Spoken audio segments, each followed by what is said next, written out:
growth marketing isn't working the way that it used to, and we need to talk about why and, of course, how to fix it. Now, I came across a fascinating study recently from Taboola and Qualtrics called The Pulse of Performance Advertising: Diminishing Returns. Out. Now, inside that report, 75% of performance marketers said that they are seeing diminishing returns on their paid social ad spend. Now, if you are a brand that relies on paid ads heavily to reach and acquire new customers, then this data is troubling. And it's not an isolated data point, it's a signal. Because in this episode, we're gonna look at what other marketers have to say and what the data has to say about the downturn in ROI from growth marketing efforts, and what it really means for your brand. Now, in the first episode of this growth marketing series, we talked about the importance of putting the who before the what. Because whenever you deeply understand who you're serving, it changes what you do to reach them. But it seems like a lot of marketers are still very much focused on the what, the tactics, even as the who has completely evolved. So if your ads, campaigns, or funnels, or other growth marketing tactics aren't delivering like they used to, it's not just because the algorithm has changed.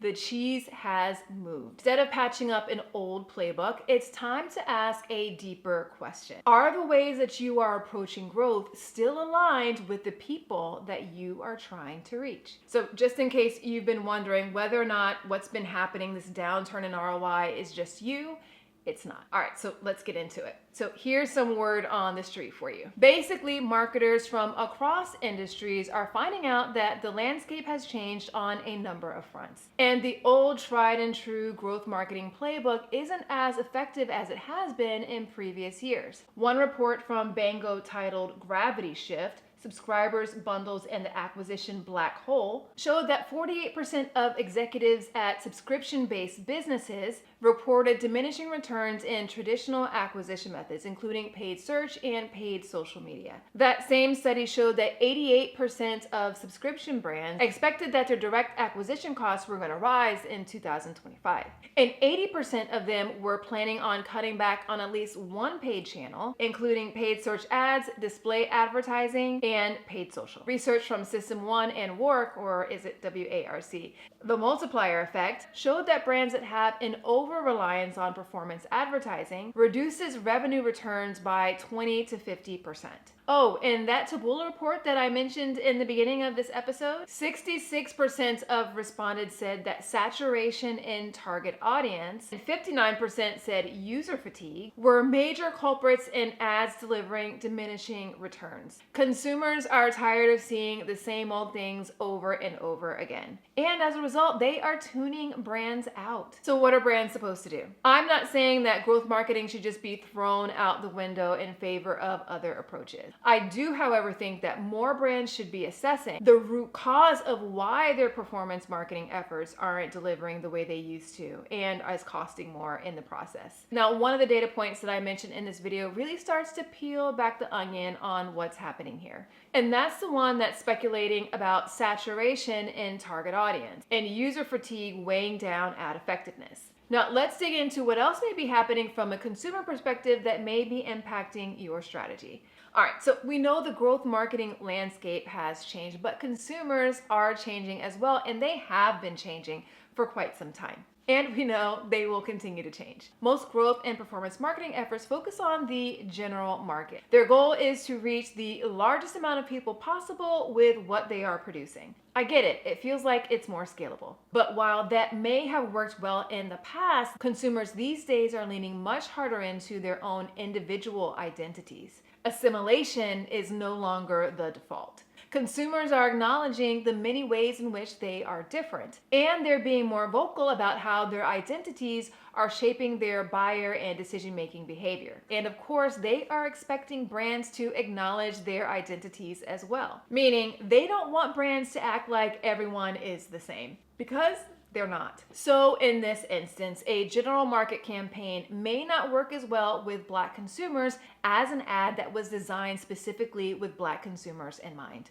A general market campaign may not work as well for a person with a larger body type as an ad that was specifically designed with a person with larger body type in mind. Now, I am not saying that you need to have 50 different ads out there to speak to 50 different identities. Most people don't have that kind of time and resources. Rather, the goal is to be intentional about the audiences that you do want to reach. Being intentional about the audiences that you want to reach and the identities they hold will help you deliver marketing that reaches the right people in the right place at the right time with the right message. Another big shift with consumers is values. In the past, values haven't always played such a heavy role in consumer decision making. Today, they're central.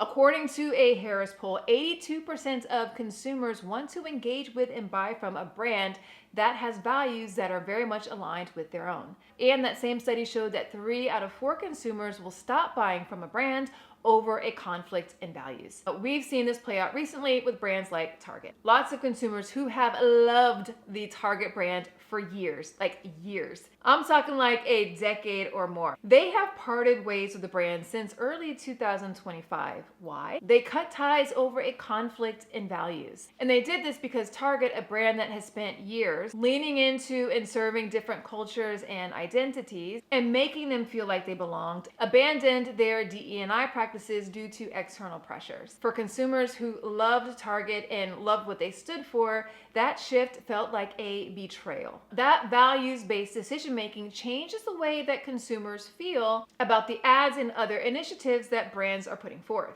The perfect ad at the right place at the right time with the right message cannot overcome a values misalignment. So it's important for brands and marketers to take that into consideration. If your marketing and your actions are not in sync, the customers that you serve, they'll feel the difference and they will act accordingly. Another way that consumers have evolved is the expectation of the relationship that they have with brands. Transactional relationships, those are out. Deeper, more emotional relationships founded on trust, mutual respect, and loyalty, those are all in. But many brands are stuck in the transactional. They focus on the product and the transformation that it offers. And while that works on some consumers, there's a growing number of other consumers who are craving more. Consumers want authenticity. They want relatability. They want to know that your brand cares about them and cares about people who are like them. And they want brands to do more than just the bare minimum to earn their loyalty. All right, so one other way that we'll cover today on how consumers have evolved is that they are paying much more attention to the entire arc of the customer experience that your brand delivers, rather than just the part that's designed to get them to buy from your brand.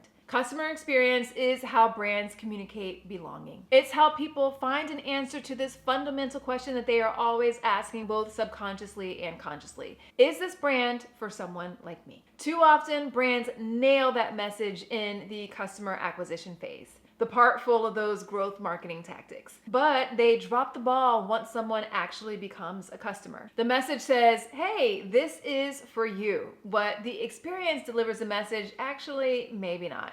Now, if as a brand, you run paid search campaigns to reach Spanish speakers, and then the experience that you deliver on the other end once Spanish speakers are considering more heavily whether or not to become your customer, or once they are your customer, if that experience is sparse, if it's not well thought out, if it feels like an afterthought, it's full of English language content, Spanish-speaking consumers are not going to convert at the same rates that you might expect them to, especially if you are comparing those consumers and their conversion rates and their ROI to your brand's core audience of English speakers. Consumers talk, and if they discover that a brand that is targeting people with a specific identity and then is delivering a poor experience, they're going to tell their people to steer clear of you. So those are just a few of the ways in which consumers have evolved. Brands that want to reach today's customers need to use a playbook that's designed to work with today's customers. All right, so let's get into how you should evolve your marketing playbook. Short answer is to adapt your growth marketing playbook to how consumers actually think, decide, and connect today. So here are 3 shifts to realign your strategy for impact and performance. The first adjustment is to lean more intentionally into specific identities. This does not mean the end of general market campaigns. It means making them more intentional and creating identity-specific campaigns when warranted.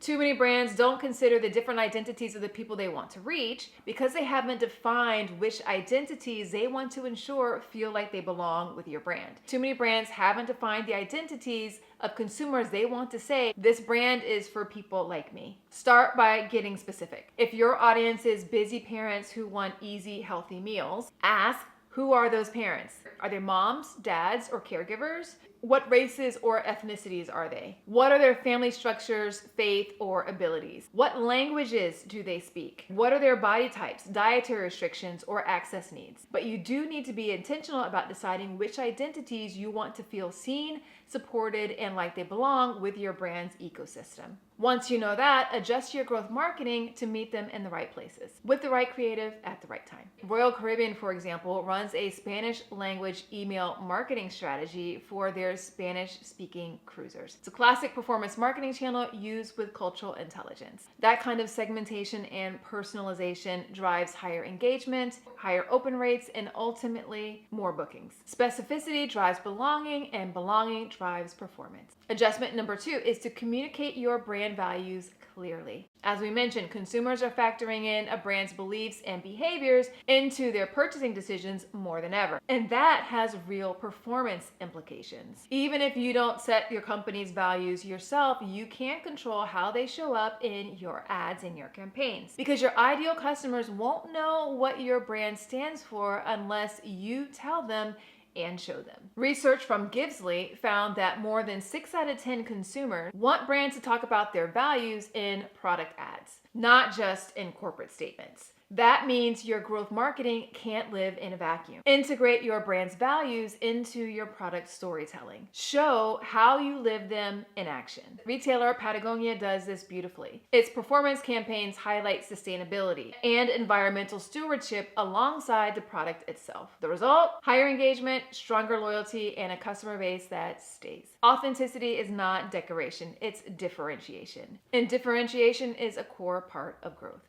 And the third shift is to focus on connection, because clicks don't equal commitment. To drive sustainable growth, your performance efforts have to create emotional resonance, not just monetary transactions. Toyota Corolla's branded podcast, Chasing Sueños, is a great example. Created specifically to connect with the Hispanic community, it celebrated Latin music artists and their stories. As part of this series, they even recorded an interview inside a Corolla. But the car wasn't the hero of the story, the community was. That approach built trust and cultural credibility, metrics that directly influence future conversion rates and customer lifetime value. And connection doesn't end once someone clicks buy. Before you invite new audiences in, make sure that the experience that follows matches the promise that your marketing made. For instance, if you're running paid search campaigns for Spanish speakers, but your landing pages and your support pages feel like afterthoughts, conversion rates will drop, and word of mouth will too. When your marketing says you belong here, your experience must echo it. Continuity builds credibility, and credibility compounds into growth.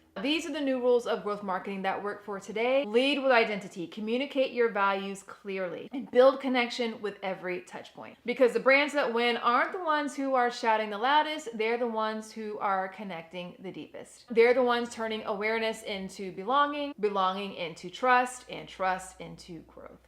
Now, these aren't just tweaks and adjustments in your marketing, they're business imperatives. Growth today doesn't come from chasing algorithms or outspending competitors. It comes from aligning how you grow with who you serve. When your growth marketing honors the identities, the values, and the experiences of the people that you want to reach, you don't just acquire more customers, you build deeper relationships, longer loyalty, and a stronger foundation for sustainable growth. Now be sure to tune into the next episode of this 5-part growth marketing series. Thanks so much for watching.